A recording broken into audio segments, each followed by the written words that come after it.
دوستو سب سے پہلے یہ ویڈیو دیکھیں۔ جیسے کہ ہم ایئرپورٹ پر جاتے ہیں نا تو میری کالی پگڑی کو بار بار مشین لگاتے ہیں، کہتے ہیں مولانا اتار دیں، یہ بھی اتارتے ہیں، اور پھر میں بعض کو کہتا ہوں ادھر دیکھ لو کہ کوئی بم نہ ہو۔ ہم غریبوں کو وہ ذلیل کر کے ایئرپورٹ پہ چھوڑتے ہیں، داڑھی والوں کو اور کالی پگڑی والوں کو۔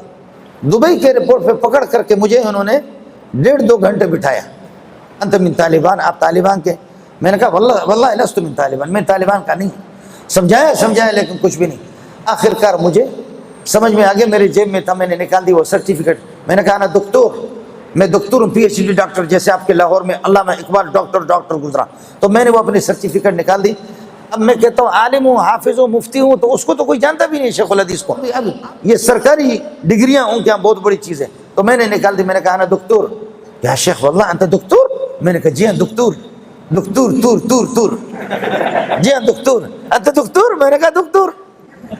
تو مجھ سے معافی مانگی، فوراً میرے لیے بوتل منگا دی، کہنے لگے یا دکتور منظور، عفواً یا منظور اللہ کے لیے معاف کر۔ السلام علیکم ورحمۃ اللہ وبرکاتہ۔ معزز سامعین کرام، ویڈیو اخیر تک دیکھیں۔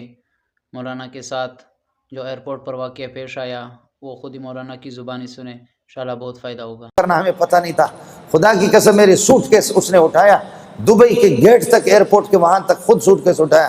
یا شیخ منظور عفواً واللہ ما كنا نعرف بأنك من الدكاترة، انت دکتور، ہمیں معلوم نہیں تھا کہ تو دکتور ہے یہ دکتور۔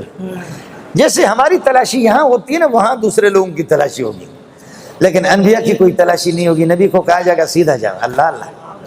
تو دوستو اللہ تعالیٰ سے دعا ہے کہ اللہ تعالیٰ ہمیں علماء کرام کی قدردانی کی توفیق عطا فرمائے، اور حفاظ کرام کی اور دینی طبقے کے جتنے بھی لوگ ہیں جو اللہ کے احکامات نبی علیہ السلام کے طریقوں پر چلنے والے ہیں، ان کی پیروی اور ان کی قدردانی کرنے کی توفیق عطا فرمائے۔